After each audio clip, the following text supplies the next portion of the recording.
എന്താ തിരുവമ്പാടി സംഭവിച്ചത്? ഒരു വാഹനം വന്നു, രാവിലെ ഡ്യൂട്ടിക്ക് പോയി. ആ വണ്ടി സ്റ്റേ വണ്ടിയാണ്. ആ വണ്ടി സർവീസ് പോകുന്നു. വണ്ടി ചവിട്ടിയ വഴിക്ക് വണ്ടിക്കകത്തുനിന്ന് ഒരു ശബ്ദം കേട്ടു. യാത്രക്കാരുടെ വിവരണമാണ്. വണ്ടിക്കകത്തൊരു ശബ്ദം കേട്ടു. വണ്ടി വെട്ടി നേരെ ഈ തോട്ടിലേക്ക് മറിയുന്നു, തലകുത്തായി മറിയുക. സംഭവ സ്ഥലത്തെത്തിയ എൻഫോഴ്സ്മെന്റ് RTO ആ വണ്ടി അവിടെ അപകടത്തിൽപ്പെട്ട് ഏകദേശം 1 മണിക്കൂറിനുള്ളിൽ തന്നെ നമ്മുടെ ഒരു സഹപ്രവർത്തകൻ അവിടെ എത്തിച്ചേർന്നു. ആ വണ്ടി തിരിച്ച് രാത്രി 2 മണിയോടുകൂടി മുകളിലേക്ക് കയറ്റുന്നത് വരെ അവൻ അവിടെ ഉണ്ട്. അപ്പോൾ ഈ വാഹനം അവിടെ അപകടത്തിൽപ്പെട്ട് കിടക്കുന്നു. എൻഫോഴ്സ്മെന്റ് RTO അതിന്റെ കരയ്ക്ക് വന്നു നിന്നിട്ട് ഈ വാഹനം 6 വീല് മുകളിലായിട്ട് കിടക്കുന്ന വാഹനം കണ്ടിട്ട് ആദ്യത്തെ ഡയലോഗാണ്, വണ്ടിയുടെ ബ്രേക്കിന് കംപ്ലൈന്റ് ഇല്ല. യാത്രക്കാർ പറഞ്ഞു, ഡ്രൈവർ ഓവർ സ്പീഡിലല്ലായിരുന്നു, സ്ഥിരമായ പരിചയമുള്ള വഴിയാണ്. ആ വാഹനം ബ്രേക്ക് ചെയ്തപ്പോൾ പെട്ടെന്ന് ഒരു കുടുക്കം അനുഭവപ്പെട്ടു.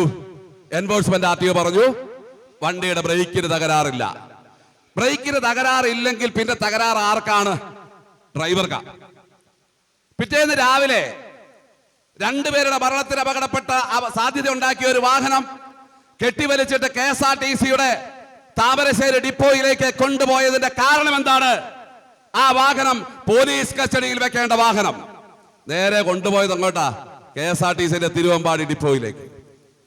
പിറ്റേന്ന് രാവിലെ RTO വിദഗ്ധ സംഘം പരിശോധിക്കുകയാണ്. അതിനിടയ്ക്ക് നമ്മുടെ വോയിസ് ഇതുപോലെ പോയി. RTOയുടെ വിദഗ്ധ സംഘം പരിശോധിച്ചിട്ട് എന്താ പറയുന്നത്? ഡ്രൈവറുടെ ഇപ്പൊ വണ്ടിക്ക് കുഴപ്പമൊന്നുമില്ല. RTO സംഘം എന്താ ചെയ്ത്, വണ്ടിയുടെ ബാക്ക് ഡോറിൽ കൂടി കയറി അകത്ത് പോയി എല്ലാം കണ്ടു, തിരിച്ചിറങ്ങി. വണ്ടി 4 മാസം മുമ്പ് CF കഴിഞ്ഞതാണ്. വണ്ടിയുടെ യാതൊരു വിധത്തിലുള്ള ബ്രേക്ക് കംപ്ലൈന്റും ഇല്ല. എങ്ങനെയാ ഒരു വണ്ടി ബ്രേക്ക് കംപ്ലൈന്റ് ഉണ്ടോ എന്ന് അറിയുന്നത്? അതിന്റെ ലൈനർ പരിശോധിക്കണ്ടേ? അതിന്റെ ഡ്രം പരിശോധിക്കണ്ടേ? അത് അഴിച്ചു നോക്കണ്ടേ? വിദഗ്ധമായി പരിശോധിക്കേണ്ടവർ ഈ വണ്ടി പുറമേ നോക്കിയിട്ട് പറഞ്ഞു, അടുത്ത ഡയലോഗാണ് KSRTCയിൽ സ്വന്തം ഒന്നിച്ച് ജോലി ചെയ്യുന്ന സ്വന്തം സഹപ്രവർത്തകരെ വഞ്ചിക്കുവാൻ രാഷ്ട്രീയ ട്രേഡ് യൂണിയന് വേണ്ടി ഭരണത്തിന് ഒത്താശ കൊടുക്കുന്ന നാണം കെട്ടിയ ഒരു വർഗം നമ്മളോടൊപ്പം ഈ KSRTCയിൽ ഉണ്ട് എന്നുള്ളതിന് തെളിവാണ്. രണ്ടാമത്തെ ഡയലോഗ് RTO പറയുകയാണ്, ഡ്രൈവറുടെ ഹിസ്റ്ററി പരിശോധിക്കണമെന്ന്. എന്തായിരുന്നു കാര്യം? അപ്പൊ ഞാനും ചോദിച്ചു, ഡ്രൈവറുടെ ഹിസ്റ്ററി എങ്ങനെയാ, നമുക്ക് ഒന്ന് കിട്ടുമോ ചോദിച്ചപ്പോ, പണ്ടങ്ങാണ്ട് ഒരു വാഹനം പുറകോട്ടെടുത്ത വഴിക്ക് ഒരാളെ തട്ടി മരിച്ചിരുന്നു. അപ്പൊ എന്താണ് ഡ്രൈവറുടെ ഹിസ്റ്ററി അവിടെ വേണം. ഡ്രൈവറുടെ തലയിലേക്ക് വളരെ ഭംഗിയായി ഈ കേസ് കൊണ്ടെത്തിക്കുന്നത് തോന്നുന്ന നിമിഷത്തിലാണ് ആ വാഹനം CF കൊടുത്ത ആൾക്കെതിരെ നടപടി സ്വീകരിക്കണമെന്ന് നമ്മളൊരു പരാതി അയച്ചത്. എന്താ കാര്യം?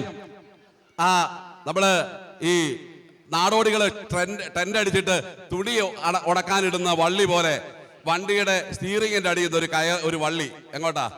ആ ഡ്രൈവറുടെ മറ്റേ കയറുന്ന ഹാൻഡിലിന്റെ സൈഡിൽ എന്താണ് സാധനം? ഹോണ്. എല്ലാ വണ്ടിക്കും അങ്ങനെ തന്നെയാ. ഒരു വള്ളി ഞാന്ന് കിടക്കുന്നു, ഹോണ്. അടുത്ത ഒരു വള്ളി ഇൻഡിക്കേറ്റർ പുറത്തോട്ട് മാറ്റി പിടിപ്പിച്ചിരിക്കുക. പിന്നെ ലൈറ്റ്, ഹെഡ്ലൈറ്റിന്റെ അങ്ങ് മാറി വേറൊരു സ്ഥലത്ത്. 4 മാസം മുമ്പ് കേരളത്തിലെ MVI മോട്ടോർ വാഹന ഡിപ്പാർട്ട്മെന്റ് CF നടത്തിക്കൊടുത്തൊരു വാഹനത്തിന്റെ ഫ്രണ്ടിലത്തെ അവസ്ഥ ഇതായിരുന്നു. എന്തുകൊണ്ടാണ് എൻഫോഴ്സ്മെന്റ് RTO അത് കാണാതെ പോയത്? ഇങ്ങനെയാണോ CF നടത്തി കൊടുക്കേണ്ടത്? ഇവിടെ റോബിൻ എന്ന് പറയുന്ന ഒരു ബസ് ഓടിയപ്പോ അത് പിടിച്ചെടുക്കാൻ വേണ്ടി കണ്ട ഒരു കംപ്ലൈന്റ്, അതിന്റെ ഫ്രണ്ടിലത്തെ ഗ്ലാസിന്റെ മുമ്പിൽ ഒരു ചെറിയ പോറലുണ്ടായിരുന്നു. ഞങ്ങൾ പറയുന്നു, KSRTCയുടെ വാഹനങ്ങൾ പൊതുനിരത്തിൽ നിർത്തി ഇവിടുത്തെ മോട്ടോർ വാഹന ഉദ്യോഗസ്ഥർ പരിശോധിക്കണം. ഏത് വണ്ടിക്കാ ഇവിടെ സ്പീഡ് ഗവർണർ വർക്ക് ചെയ്യുന്നത്? സ്പീഡ് ഗവർണർ ഇല്ലാത്ത വണ്ടി ഓടിക്കുന്നത് എനിക്കും ഇഷ്ടം. കാരണം അത്യാവശ്യത്തിന് വലിയൊക്കെ ഉണ്ടാവും, ഇച്ചിരി പൂക്കൊന്ന് പോകാം. പക്ഷേ അപകടമുണ്ടാകുമ്പോൾ എന്താണ് സംഭവം? KSRTCയെ സംബന്ധിച്ച് ആ ഡ്രൈവർ ആ ലോക്ക് ഷീറ്റ് മേടിക്കുന്നത് വരെ ആ വണ്ടിയുടെ സ്പീഡ് ഗവർണർ വർക്കിംഗ് ആയിരുന്നു. മേടിച്ച് കഴിഞ്ഞപ്പോ പോയി. ആരാ കുറ്റവാളി? ചേർത്തല വെച്ച് ഞാൻ ഒരിക്കലും ചേർത്തല സ്റ്റാൻഡിൽ നിൽക്കുക. ഉടനെ ഒരു ഇടിച്ച വണ്ടി, കരുനാഗപ്പള്ളിയുടെ ആണെന്ന് എനിക്ക് തോന്നുന്നു, വർഷങ്ങൾക്ക് മുമ്പാ ഒരു ഇടിച്ച വണ്ടി കയറി വരുന്നു. പുറകെ ഞാൻ നോക്കുമ്പോൾ FVDയുടെ വണ്ടി കയറി വരിക. അപ്പൊ ഞാൻ മറ്റെന്തോ ആവശ്യത്തിന് പോകാൻ വേണ്ടി അവിടെ വന്ന് നിൽക്കുക. അപ്പൊ വണ്ടി വന്ന് നിന്നു. MVD വന്ന് പേപ്പറൊക്കെ എടുത്തു വെക്കുന്നു. അപ്പൊ MVDയുടെ കൂടുതലുള്ള അടുത്തയാള് ഈ വണ്ടിയുടെ അടിയിൽ കയറുന്നു, പരിശോധിക്കുന്നു, തിരിച്ചിറങ്ങി വരുന്നു. അപ്പൊ ഈ വണ്ടി ഇറങ്ങി വന്നപ്പോ പറഞ്ഞു, ഡ്രൈവറോട് പറഞ്ഞു ലൈസൻസ് ഇതാ. അപ്പൊ ഡ്രൈവറോട് പറയുന്നത് ലൈസൻസ് ഞാൻ ക്യാൻസൽ ചെയ്യുക. ഈ MVD പറയുക. അപ്പൊ ഞാൻ അവിടെ വന്നിട്ട് ചോദിച്ചു, സാറേ എന്തിനാ ലൈസൻസ് ക്യാൻസൽ ചെയ്ത് ഇദ്ദേഹത്തിന്റെ? അതെ, വേറെ കുഴപ്പമൊന്നുമില്ല. ആക്സിഡന്റ് ആയതുകൊണ്ടല്ല, സ്പീഡ് ഗവർണർ ഇല്ലാത്ത വണ്ടി സർവീസ് നടത്തി. അപ്പൊ വണ്ടിയുടെ CF പുള്ളി ക്യാൻസൽ ചെയ്തു. അപ്പൊ ഞാൻ ചോദിച്ചു, സാറേ ഈ വണ്ടി, ഈ സ്പീഡ് ഗവർണർ ഇല്ലാത്ത വണ്ടി ഞങ്ങൾക്ക് സർവീസിന് നൽകിയാണല്ലേ ഉത്തരവാദി? ഉടനെ അദ്ദേഹം പറഞ്ഞു, അത് നിങ്ങളുടെ ഈ കോമ്പൗണ്ടിന്റെ ഉള്ളിൽ, ഈ ഡിപ്പോയുടെ ഈ ഗേറ്റിന്റെ ഉള്ളിൽ ആരാണ് കുറ്റക്കാരൻ? വണ്ടി നിങ്ങൾക്ക് തന്ന വെഹിക്കിൾ സൂപ്പർവൈസർ, DE, ഇത് നൽകാൻ പറഞ്ഞ ATO, ഈ സർവീസ് ഇതിന്റെ ഉത്തരവാദിത്തപ്പെട്ട DTO, എക്സിക്യൂട്ടീവ് ഡയറക്ടർ ടെക്നിക്ക്, ഇതെല്ലാം ഉത്തരവാദിയാണ്. വണ്ടി ഗേറ്റിന് വെളിയിൽ ഇറങ്ങിയാൽ ഉത്തരവാദി ഡ്രൈവറാണ്. ഉത്തരവാദി ഡ്രൈവറും കണ്ടക്ടറും വരും. കാരണം അവിടെ ഇന്ത്യൻ മോട്ടോർ വാഹന നിയമമാണ്. അപ്പോൾ ഈ നിയമത്തിന്റെ എല്ലാ വിഷമതകളെയും കൃത്യമായി മനസ്സിലാക്കിയിട്ടുള്ള ട്രാൻസ്പോർട്ട് കോർപ്പറേഷൻ, നമ്മുടെ ഈ സ്ഥാപനം നമ്മളെ വഞ്ചിക്കുവാൻ വേണ്ടി ശ്രമിക്കുന്നതിന്റെ പരിണിതഫലമാണ് എന്നതുകൊണ്ടാണ് ശബരിമലയിൽ നടക്കുവാനിരിക്കുന്ന ഒരു ദുരന്തം KSRTC സൃഷ്ടിക്കുന്നുവെങ്കിൽ അതിന്റെ ഉത്തരവാദി ഡ്രൈവറും കണ്ടക്ടറും മാത്രമായി മാറുന്ന സ്ഥിതിവിശേഷം ഇവർ ഉണ്ടാക്കും എന്നാണ് പറയുവാനുള്ളത്. അതുകൊണ്ടാണ് എതിർത്തത്. മൂന്നാമത് എന്താ ഇത്? രാധാകൃഷ്ണൻ സ്വന്തം സാമ്രാജ്യം അവിടെ വിപുലീകരിച്ചു. 500 രൂപ പിഴ. എന്തിനാ? ഓവർടേക്ക് ചെയ്ത. ശബരിമല, പമ്പ, കാനനപാത അവിടെ ഓവർടേക്കിംഗ് അനുവദനീയമല്ല. പ്രത്യേകിച്ച് അട്ടത്തോട് മുതൽ അങ്ങോട്ടുള്ള പാതയിൽ ഓവർടേക്കിംഗ് വളരെ റിസ്ക് ആണ്. പക്ഷേ നമുക്ക് ഓവർടേക്ക് ചെയ്യേണ്ട സാഹചര്യം ഉണ്ടാകും. കാരണം അയ്യപ്പന്മാരുടെ വണ്ടികൾ, ഈ അന്യദേശത്തു നിന്ന് വരുന്ന വാഹനങ്ങൾ, അവർക്ക് ഓടിക്കുവാനുള്ള പരിചയക്കുറവുണ്ട്. ചിലത് അലങ്കൃതമായ വണ്ടികളുണ്ട്, പുഷ്പാലങ്കൃതമായ വണ്ടികൾ. അത് രഥം പോകുന്ന പോലെ പതിയെ പോകുള്ളൂ. അതിന്റെ പുറകെ പോയാൽ വണ്ടി ഡിലേ ആകും. നമ്മൾ ചിലപ്പോൾ കയറി ഓടേണ്ടതായ സാഹചര്യം ഉണ്ടാകും. പക്ഷെ ഇവിടെ രാധാകൃഷ്ണൻ ചെയ്തത് എന്താണ്? അവിടെ ഫോട്ടോ എടുക്കാൻ വേണ്ടി ഇവിടുത്തെ ചെക്കർമാരെ നിയോഗിച്ചു. 250 രൂപ ഒരു ഫോട്ടോയ്ക്ക് കൂലി നിശ്ചയിച്ചു. 500 രൂപ ഡ്രൈവറുടെ കയ്യിൽ നിന്ന് പിടിച്ചു വാങ്ങിക്കുന്നു. ആ 500 രൂപ പിടിച്ചു വാങ്ങിച്ചിട്ട് 250 രൂപ ചെക്കർക്ക് കൊടുത്തിട്ട് 250 രൂപ രാധാകൃഷ്ണൻ വികസന ഫണ്ടിലേക്ക് കൊടുക്കുന്നു. എതിർക്കണ്ടേ?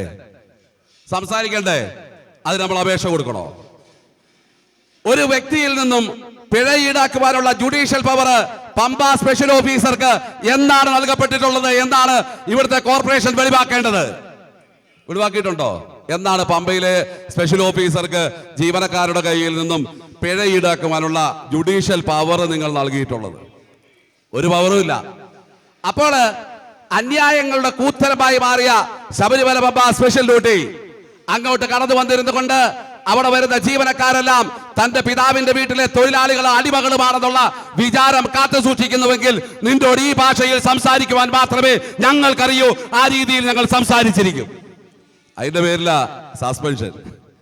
അതുകൊണ്ട് ടെർമിനേഷൻ താഴെയാണ് സസ്പെൻഷൻ എന്ന് ഞാൻ പറഞ്ഞത് അതുകൊണ്ടാണ്. കാരണം ടെർമിനേറ്റ് ചെയ്യപ്പെട്ടിട്ട് തിരിച്ചു കയറി ഒരുത്തനെ സസ്പെൻഷൻ കാണിച്ച് പേടിപ്പിക്കരുത്. പിന്നെ എന്താണ് ഇവിടുത്തെ പ്രശ്നം? രണ്ടാമത്തെ കാര്യം എന്താണ്?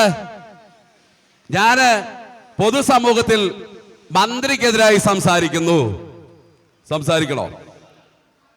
ജനാധിപത്യ രാജ്യത്ത് നിന്നുകൊണ്ട് ജനദ്രോഹപരമായ നടപടി, തൊഴിലാളി ദ്രോഹപരമായ നടപടി ഒരാൾ സ്വീകരിക്കുന്നുവെങ്കിൽ അയാളോട് സംസാരിക്കേണ്ട ബാധ്യത വരുന്നുണ്ട്. KSRTCയിൽ ഒരു സംഘടനാ പ്രതിനിധി എന്ന നിലയിൽ എനിക്ക് സംസാരിക്കാനുള്ള ഉത്തരവാദിത്തമുണ്ട് എന്നാണ് ഞാൻ കരുതുന്നത്. കാരണം ഇപ്പൊ നമ്മളൊരു സർക്കാർ ഓഫീസിലാണെങ്കിൽ അത് സാധ്യമാവുക. എന്റെ കാര്യം സർക്കാരിലെ ട്രേഡ് യൂണിയൻ, ഇപ്പൊ ട്രേഡ് യൂണിയൻ പറ്റിയല്ല അവിടെ. സർക്കാരിലെ ട്രേഡ് യൂണിയൻ പറ്റിയല്ലാത്ത മാത്രമല്ല അവിടെയുള്ള സംഘടനകൾക്ക് ട്രേഡ് യൂണിയൻ അഫിലിയേഷൻ രഹസ്യമായിട്ട് പാർട്ടി ഫാക്ഷൻസ് ഒക്കെ ഉണ്ട്. അത് വേറെ കാര്യം. അവിടെ എങ്ങനെയാണ്? അവിടെ അഡ്മിനിസ്ട്രേറ്റീവിന്റെ അണ്ടറിലാണ് അവിടുത്തെ സംഘടനകൾ രജിസ്റ്റർ ചെയ്യുന്നത്. നമ്മൾ രജിസ്റ്റർ ചെയ്തിട്ടുള്ളത് എവിടെയാണ്? നമ്മൾ രജിസ്റ്റർ ചെയ്തിട്ടുള്ളത് ലേബറിലാണ്. ഞാൻ നേരത്തെ പറഞ്ഞു, ഓട്ടോറിക്ഷ തൊഴിലാളി യൂണിയൻ, ചുമട്ട് തൊഴിലാളി യൂണിയൻ, ഇവിടുത്തെ സർവ്വ തൊഴിലാളി സംഘടനകൾ രജിസ്റ്റർ ചെയ്തിട്ടുള്ള ലേബറിലാണ്. അവിടെ നിന്നുകൊണ്ട് ഒരു സംഘടനാ പ്രതിനിധി, ഇവിടെ ഈ KSRTC ജീവനക്കാർക്ക് തന്നെ ഒരു തെറ്റിദ്ധാരണയുണ്ട്. നമ്മൾ ജീവനക്കാരാണോ എന്നൊരു തെറ്റിദ്ധാരണയുണ്ട് കേട്ടോ. എനിക്ക് നമ്മൾ എംപ്ലോയീസ് ആണെന്നൊരു തെറ്റിദ്ധാരണയുണ്ട്. നമ്മൾ ലേബറാണ്. അതുകൊണ്ട് മനസ്സിലാക്കേണ്ട കാര്യം, നമ്മളാരും എംപ്ലോയീസ് അല്ല. KSRTCയുടെ കണക്കിൽ നമ്മളെല്ലാം ലേബർമാരാണ്, തൊഴിലാളികളാണ്. അപ്പൊ ഇവിടെ KSRTCയെ രക്ഷിക്കുവാൻ വേണ്ടി മാധ്യമങ്ങളുടെ മുമ്പിൽ തള്ളുകൾ നടത്തുന്ന ഒരു മന്ത്രി ഈ KSRTCയിൽ വന്നുകൊണ്ട് ഇവിടുത്തെ ജീവനക്കാരെ പൊതുസമൂഹത്തിന്റെ മുമ്പിൽ അപമാനിതരാക്കുവാനാണ് ആദ്യം ശ്രമിച്ചത്. എന്താ പറഞ്ഞത്? ഇവിടെ ഊത്തുവിഷയം കൊണ്ടുവന്നു, അതുകൊണ്ട് അപകടം കുറഞ്ഞു. എങ്ങനെയാണ്? ആ കാര്യത്തിൽ ഞാൻ മന്ത്രിയോടൊപ്പമാണ്. ഇവിടെ മദ്യപിച്ച് വരുന്ന ആളുകൾ സർവീസ് പോകുന്നത് തടയപ്പെടേണ്ടത് തന്നെയാണ്. അത് തടയണം. പക്ഷെ മേടിച്ച ബൂത്ത് മിഷ്യന്റെ കുഴപ്പം എന്താണ്? കോതമംഗലത്ത് പച്ചവെള്ളം കുടിച്ചിട്ട് വന്ന ഒരു CLR ജീവനക്കാരിയെ ഊതിച്ചപ്പോ കിട്ടി 39% പച്ചവെള്ളം കുടിച്ചതാ. അവസാനം കൊണ്ടുവന്ന ചക്കർ ഊതിയപ്പോഴും കിട്ടി 40 ഏതാണ്ട്. എന്തേ നിങ്ങളുടെ മിഷ്യൻ ഈ കംപ്ലൈന്റ് വന്നത്?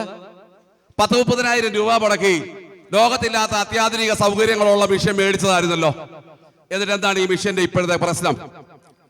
മന്ത്രി വന്നിട്ട് ശമ്പളം കൊടുക്കാത്തതിന്റെ കണക്ക് ചോദിക്കുമ്പോ ജീവനക്കാരൻ മദ്യപിക്കുന്നതിന്റെ കണക്ക് പറഞ്ഞിട്ട് പോവുകയാണ്. അപകടം കുറഞ്ഞു, മദ്യപാനം ഇല്ല. ഭക്ഷണം കഴിക്കാൻ കാശില്ലാത്തടത്ത് എവിടുന്നാ മദ്യപിക്കാനെന്ന് എനിക്കറിയത്തില്ലാത്ത. ഭക്ഷണം കഴിക്കാനായിട്ട് നേരെ ചൊവ്വേ കാശില്ല. നാട്ടിൽ എവിടെയെങ്കിലും 4 പേര് കൂടുന്നിടത്ത് ചെന്ന് നിന്നാൽ ആദ്യം ചോദിക്കുന്നത് ശമ്പളം ലഭിച്ചോന്നാ.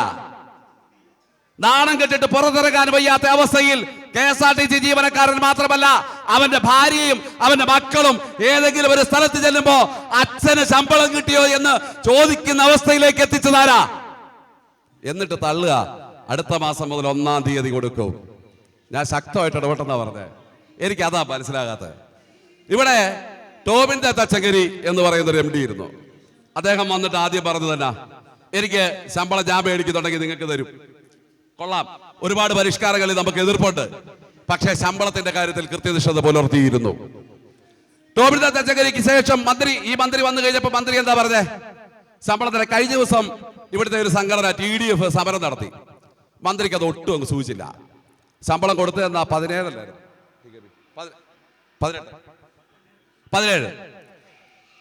17-ാം തീയതി ശമ്പളം കൊടുക്കാൻ വേണ്ടി ഞങ്ങൾ തീരുമാനിച്ചിരുന്നു. അല്ല, 16-ാം തീയതി ശമ്പളം ഏതാ? ഈ മാസമല്ല, കഴിഞ്ഞ മാസയാ. ശമ്പളം കൊടുക്കാൻ വേണ്ടി ഞങ്ങൾ തീരുമാനിച്ചിരുന്നു. ആ ശമ്പളം കൊടുക്കാൻ വേണ്ടി വന്ന അന്ന് ചീഫ് ഓഫീസ് വളഞ്ഞിട്ട് ഇവർ ഉപരോധിച്ച കാരണം ഒരു ദിവസം വൈകി. ഞാൻ ചോദിക്കുന്നത്, ഈ ഒരു ദിവസം വൈകിയതിന്റെ കണക്ക് മന്ത്രി പറഞ്ഞത് എനിക്ക് ഇഷ്ടപ്പെട്ടു. ഈ 16 ദിവസം 15 ദിവസം മുടങ്ങിയതിന്റെ കണക്ക് നിങ്ങൾ പറയൂ. അതിനുശേഷം എനിക്ക് ഏറ്റവും കൂടുതൽ സഹിക്കാതെ വന്നതിന്റെ കാര്യം എന്നറിയോ? അതെ, ശമ്പളം നാളെ കൊടുക്കുമെന്ന് എല്ലാവരും പറഞ്ഞു, മാധ്യമങ്ങൾ പറഞ്ഞു, 24-ലെ ശ്രീകണ്ഠൻ നായരും പറഞ്ഞു. 24-ലെ ശ്രീകണ്ഠൻ നായരാണോ KSRTC ശമ്പളം കൊടുക്കുന്നത്? നാളെ ഉണ്ടോ എന്നൊരു മന്ത്രിയോട് ചോദിച്ചാൽ ഇനി ഒരു സസ്പെൻഷൻ കൊണ്ടുണ്ടെങ്കിൽ ഞാൻ ഇപ്പോൾ ചോദിക്കുന്നു, അല്പമെങ്കിലും ഉളുപ്പുണ്ടെങ്കിൽ 24-ലെ ശ്രീകണ്ഠൻ നായർ വരെ പറഞ്ഞു നാളെ ശമ്പളം കൊടുക്കും, നിങ്ങൾ വിശ്വസിക്കണമെന്ന്. മന്ത്രി പറഞ്ഞിട്ട് ഞങ്ങൾ വിശ്വസിക്കുന്നില്ല. 1-ാം തീയതി ശമ്പളം തരും, സത്യമായിട്ട് എന്നെ വിശ്വസിക്കണമെന്ന് പറഞ്ഞിട്ട് എത്ര നാളായി? അതോ 24-ലെ ശ്രീകണ്ഠൻ നായർ പറഞ്ഞിട്ട് വിശ്വസിക്കണോ? അത് സമരം നടത്തിയ സംഘടനയ്ക്ക് പത്രസമ്മേളനത്തിന് മറുപടി പറയാൻ പേടിയുള്ളത് കൊണ്ടാണെന്ന് തോന്നുന്നു പറഞ്ഞില്ല. അവർക്ക് എന്തെങ്കിലും പറയണമെങ്കിൽ അവിടുത്തെ നിയമസഭയിലെ അവരുടെ നേതാവ് പറയണം. നമുക്കത് നിയമസഭ നേതാവില്ലാത്തത് കൊണ്ട് നേരിട്ട് പറയുക. ശമ്പളം ഔദാര്യമാണെന്ന് കരുതുന്ന ഒരു മന്ത്രി KSRTCയുടെ ചുമതലയിൽ ഇരിക്കുമ്പോ ഏത് രീതിയിലാണ് ഞങ്ങൾ സംസാരിക്കേണ്ടത്?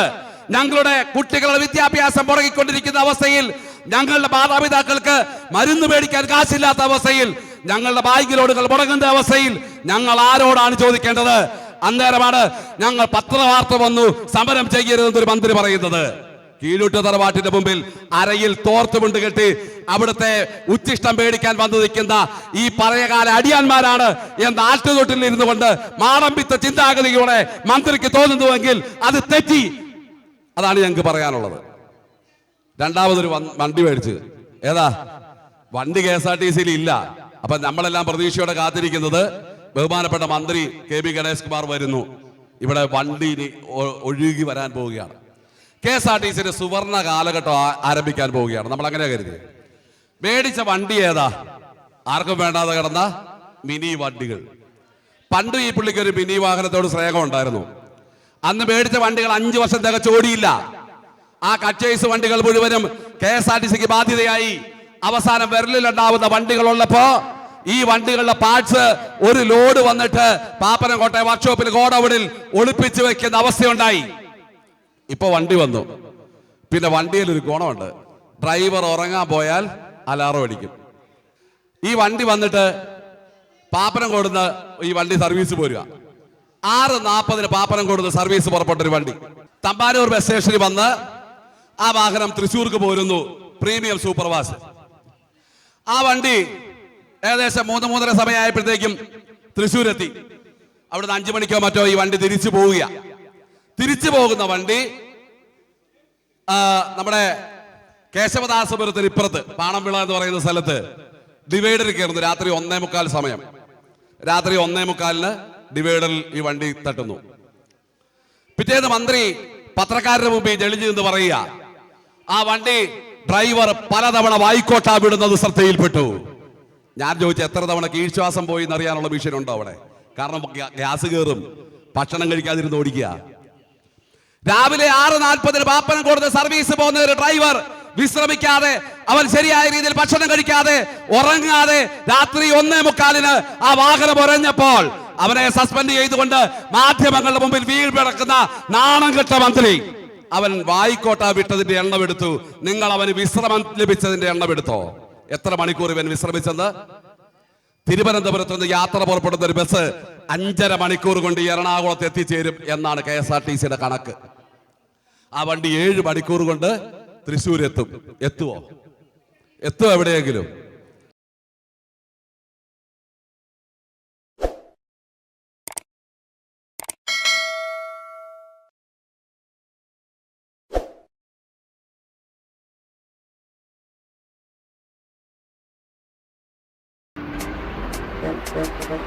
Thank you.